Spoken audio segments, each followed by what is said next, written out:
ఇది కేవలం సమాచారంగా మాత్రమే భావించండి. వైద్య నిపుణులను సంప్రదించండి.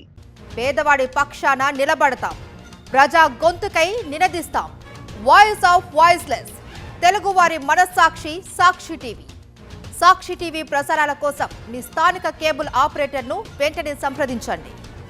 తినడం అనేది చాలా పెద్ద తలకాయ నొప్పిగా మారింది. డైట్లో చెప్తే కూడా అందరు జనం తలలు పట్టుకుంటున్నారండి ఫ్రాంక్గా చెప్పాలంటే. ఎందుకంటే భర్తకు ఒక టిఫిను, పిల్లలకు ఒక టిఫిను, మనకు ఒక టిఫిను, ఎన్ని చేస్తామని.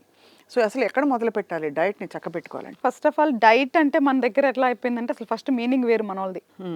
డైటింగ్ అని అంటారు, ఏది తినకపోవటాన్ని డైటింగ్ అంటారు. అసలు వాస్తవానికి డైట్ అంటే ఏంటంటే ఏదైతే శరీరానికి కావాల్సిన పౌష్టికాహారం మనం తింటామో దాన్ని డైట్ అంటారు. అవును. సో మనం తినే పదార్థాలు మంచి పదార్థాలు తినేదాన్ని డైట్ అంటాము.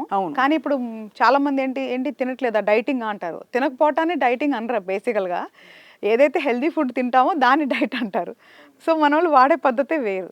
సో కమింగ్ టు ఫుడ్ దగ్గరికి వస్తే ఫస్ట్ అండి, మన శరీరం ఒక బిఎంఐ అంటే ఒక మనిషికి వయసు బట్టి, హైట్ బట్టి, వెయిట్ బట్టి మనకు ఒక బిఎంఐ నిర్దేశించబడి ఉంటుంది. 18 నుంచి 40 వరకు మన దగ్గర ఒక స్కేల్ ఉంటుంది. సో ప్రతి ఒక్కళ్ళు ఇండివిజువల్గా సో వాళ్ళ బాడీ హైటు వెయిట్ పట్టి ఫస్ట్ బిఎంఐ ఎంత ఉంది అనేది మానిటర్ చేసుకోవాలి. రైట్. మానిటర్ చేసుకున్నాక బిఎంఐ బట్టి పర్ డే క్యాలరీస్ తీసుకోవాలి. Correct. Okay. So calories maximum సపోజ్గా 1000 క్యాలరీస్ మన టార్గెట్. సో దాన్ని 4 భాగాలుగా డేలో విభజించుకోవాలి. 4 meals a day is good అంటారు. డెఫినెట్గా ఎప్పుడు కూడానండి 2 to 3 hours అంటే every 3 hours small quantity of meals is very better. అదే అలా అని చెప్పి మళ్ళీ 24 hours 12 అలా కాదు. So 4 is enough, good enough per డేలో మనం తీసుకుంటే. అదర్ దాన్ స్లీపింగ్ అండ్ మిగతా యాక్టివిటీస్ పక్కన పెట్టేస్తే 4 meals అనేది గుడ్ ఎనఫ్ అనమాట. సో ఈ 4 mealsలో మనకు కావాల్సిన ప్రతి ఒక్కటి అంటే విటమిన్స్, మనకు కావాల్సిన మినరల్స్, ప్రోటీన్ ఇవన్నీ కూడా తీసుకునేలాగా చూసుకోవాలి.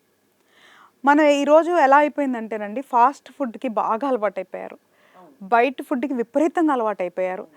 నాకు తెలిసి నా అప్పుడు కూడా ఐ బార్న్ అండ్ బాటప్ విలేజ్ అండి. నేను 10th వరకు ప్రాపర్ విలేజ్లో ఉన్నా. మేము 10th వరకు ఒక రెస్టారెంట్కి వెళ్ళింది తెలియదు మాకు. అంతే.